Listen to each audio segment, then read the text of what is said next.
السلام عليكم ورحمة الله وبركاته. أهلا وسهلا بحضراتكم. حلقتنا فيها كل الأحداث اللي تخص الكرة المصرية والعالمية. قبل ما نبدأ حط لايك للفيديو واعمل اشتراك في القناة لو لسه مش مشترك علشان يجيلك كل جديد. أخبار الأهلي.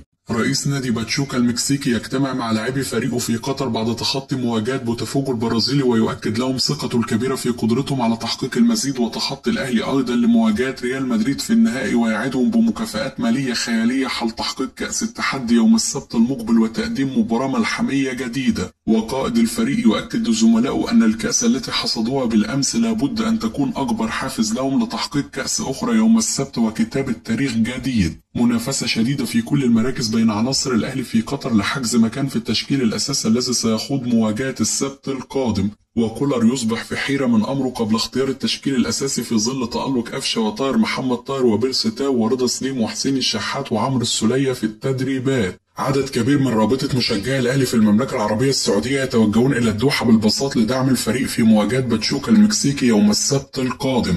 مارسيل كولر يركز بشكل كبير على العامل النفسي في تجهيز لاعبي الأهلي لمواجهة باتشوكا المكسيكي، ويؤكد للجميع أن مواجهة السبت المقبل ستكتب تاريخ جديد لهذا النادي العريق وهذا الجيل الرائع من اللاعبين، وأنه لابد من استغلال هذه الفرصة والصعود لنهائي البطولة لمواجهة ريال مدريد. وفد من ريال مدريد يصل الدوحة غدا لمتابعة مباراة الأهلي وباتشوكا المكسيكي من الملعب وتجهيز تقرير مفصل عنها لأنشيلوتي المدير الفني. تريزيجيه يعود إلى قطر ويفكر في حضور مواجهة السبت المقبل برفقة عبد القادر وحمدي فتحي ووائل جمعة وبوتريكا لتقديم كامل الدعم للاعبين في مواجهة باتشوكا المكسيكي. مارسيل كولر يحمس جماهير الأهلي لتقديم ملحمة في تشجيع الفريق في مواجهة باتشوكا المكسيكي، ويؤكد اشتياقه الكبير لرؤيتهم يملؤون الملعب يوم السبت القادم. كولر يدرس جديا البادئ بأكرم توفيق في مركز الظهير الأيمن في مواجهة السبت المقبل نظرا للمهارات الكبيرة التي يمتلكها أسامة الإدريس الجناح المغربي. مارسيل كولر يؤكد للاعبي الأهلي خلال المحاضرة الفنية على ضرورة الارتداد إلى الدفاع بسرعة جدا عند افتقاد الكرة بسبب التميز الكبير للمنافس في التحولات الهجومية وامتلاكه سرعات كبيرة. صحيفة ماركا الإسبانية في تقرير لها عن مواجهة الأهلي المرتقبة.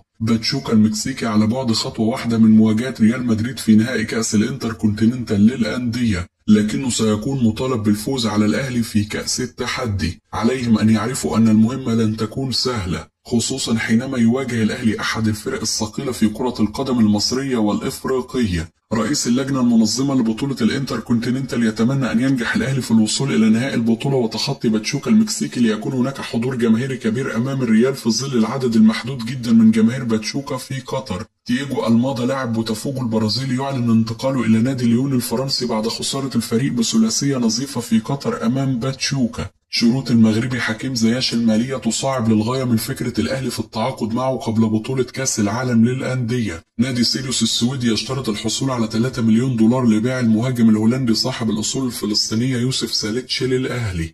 أحد رجال الأعمال المصريين الذين يملكون علاقات جيدة بتركي آل شيخ يؤكد أن رئيس هيئة الترفيه السعودية على استعداد تام لإهداء الأهلي أي لاعب كبير يتمنى وجوده معه في كأس العالم للأندية، لكنه لن يبادر بالأمر وسينتظر أن يتحدث أي مسؤول من الأهلي معه لآخر لحظة. محمد رمضان المدير الرياضي للأهلي يستعد لتقديم عرض جديد يتخطى 13 مليون جنيه سنويا لأكرم توفيق بعد مباراة بطولة الانتركونتيننتال لإنهاء ملف التجديد للاعب في ظل رغبة النادي في الاحتفاظ بخدماته. الأهلي يؤكد أنه لا يوجد أي مشكلة في التجديد لحمزة علاء وأنه يثق تماما في اللاعب وسينهي ملف تجديد عقده فور العودة من قطر، خصوصا أنه لا يوجد أي خلافات بين الطرفين سوى على شيء واحد فقط، وهو رغبة اللاعب في الخروج للإعارة وتحفظ الجهاز الفني على هذا الأمر. حسام عبد المجيد يتلقى عرض ب2 مليون دولار من سيسكا موسكو الروسي ويعرضه على إدارة النادي لرغبته في الاحتراف. الزمالك يصرف النظر عن التعاقد مع أوفي إيجاريا اللاعب الإنجليزي صاحب الأصول الإفريقية بعد رحيل جوميز إلى الفتح السعودي. إدارة قنوات أون تايم سبورت استعرض على عماد متعب وزوجته يارا نواعم تقديم برنامج رياضي اجتماعي على شاشة القناة وتنتظر رأي نجم الأهلي السابق.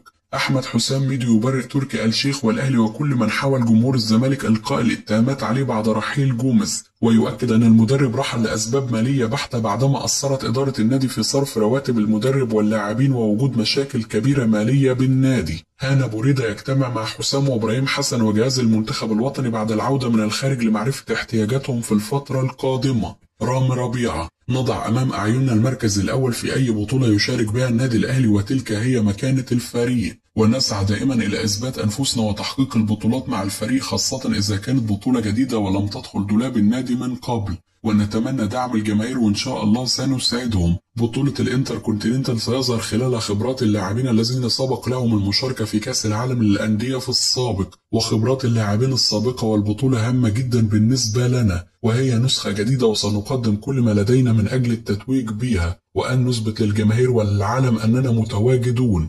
الأجواء الجماهيرية في قطر رائعة بسبب شعبية الأهلي في قطر، تواجدنا هنا أكثر من مرة سابقا ورأينا دعم كبير من خلالهم، ونتمنى أن نرى هذا الدعم أيضا في المباريات المقبلة لأن البطولة في غاية الأهمية. أشرف داري: جاهزين لكأس التحدي ونتمرن بشكل جيد جدا مع المدير الفني ونرغب في إسعاد جماهير الأهلي في كل مكان. كأس الانتركونتيننتال بطولة عالمية ونتمنى الفوز بالبطولة وتحقيق رغبتنا بالتتويج بها إن شاء الله. أشعر بالفخر بالمشاركة في هذه الكأس وأتمنى أن نصل إلى أبعد نقطة ممكنة، والجماهير تنتظر تحقيق ذلك وإن شاء الله سنساعدهم. لدينا العديد من اللاعبين الكبار ونحن جميعا داخل الفريق عائلة وإخوة ونعرف واجباتنا جيدا وسنقدم المطلوب بإذن الله. يوجد بالطبع اختلاف في جودة الملاعب والمنافسين ونرغب أن نظهر للجميع أننا لدينا القدرة على الوصول إلى أبعد نقطة في البطولة العالمية. نحن في نادي كبير ولديه ألقاب عديدة وأي شخص يتمنى أن يلعب داخل صفوفه، وأتمنى أن نسعد الجماهير المتعطشة للألقاب والتي ترغب دائما أن تكون في المقدمة. تعافيت واتمرنت مع الفريق وأعد الجماهير أن أقدم الإضافة المطلوبة مني مع الفريق وحصد جميع الألقاب. ريال مدريد فريق كبير وأي شخص يتمنى خوض تلك المواجهة، لكن نريد الفوز في كأس التحدي أولا لنصل إلى نهائي بطولة الانتركونتيننتال. منتخب المغرب حصد المركز الرابع في كأس العالم للمنتخبات في قطر والجميع شاهدوا ذلك وكانوا يفتخرون بنا، وإن شاء الله سنكررها مع الأهلي ونصبح أول العالم. أشكر جماهير الأهلي التي تساند الفريق ونعدهم بأن نقدم كل ما لدينا ليظل الأهلي في القمة وأن نحصد جميع الألقاب الممكنة.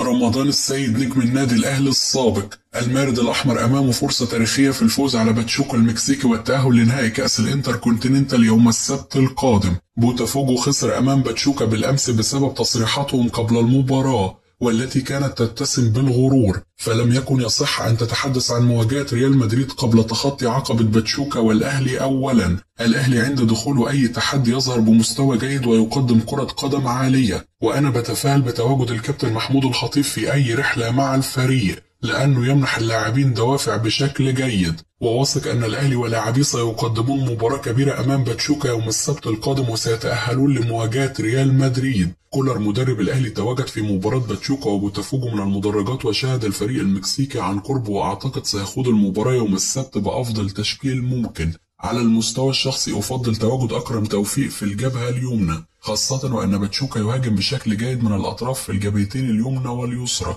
وطاهر محمد طاهر أصبح مميز بسبب تقديم الأدوار الدفاعية. أفضل تواجد عمرو السولية في خط وسط الأهلي لأنه يمتاز بلعب الكرات الطولية بجانب الدفاع والهجوم بشكل مميز، وسيكون له دور كبير في المباراة أمام باتشوكا. باتشوكا لن يخوض المباراة بكثافة دفاعية مثلما حدث في مباراة بوتافوجو، وأتوقع أن يكون هناك مساحات، وأتوقع فوز الأهلي 2-1 في النهاية. علاء ميهوب: مدرب بوتافوجو البرازيلي لعب بطريقة خاطئة عكس مدرب باتشوكا المكسيكي تماما، والإدارة الفنية الرائعة للأخير هي من قادت فريقه للفوز. مدرب باتشوكا نجح في إغلاق المساحات تماما أمام لاعبي بوتافوجو، والتفوق البدني على الفريق البرازيلي أيضا منحوا الفوز في المباراة. مهمة الأهلي لن تكون سهلة السبت القادم، ففريق باتشوكا لا يستهان به ومستعد بشكل جيد للبطولة، وأتمنى أن يظهر اللاعبين بشخصية الأهلي في المباراة وأن يحالفهم التوفيق في الفرص التي ستتاح لهم، وأتمنى ألا نفرط في الوصول للنهائي هذه المرة. إبراهيم سعيد: مواجهة باتشوكا المكسيكي ستكون صعبة، والفريق المكسيكي فريق يمتلك سرعات كبيرة في الخط الأمامي، وسيتعب الأهلي لو لم يتم التعامل معه بشكل جيد. الفريق خطير جدا في الهجمات المرتدة والتحولات، وأكثر من لفت انتباهي في هذا الفريق هو أسامة الإدريسي اللاعب المغربي، وهذه النوعية من اللاعبين الذي يحتاجها الأهلي والقادر على إنهاء أي مباراة بمهاراته الفردية. الفريق المكسيكي لديه نقاط ضعف عديدة لكنها لم تظهر بشكل كبير في مواجهة الأمس، والمدافع رقم 33 لديه مشكلة واضحة في التمركز، وهناك مساحات كبيرة بينه وبين المدافع الذي يلعب بجواره،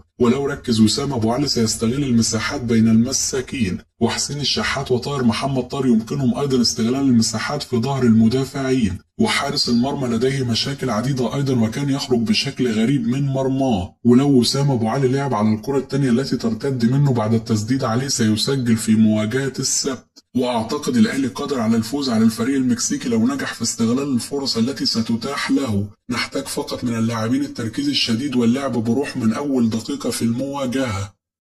كده تكون انتهت أخبارنا، وأشوفكم على خير في حلقة جديدة.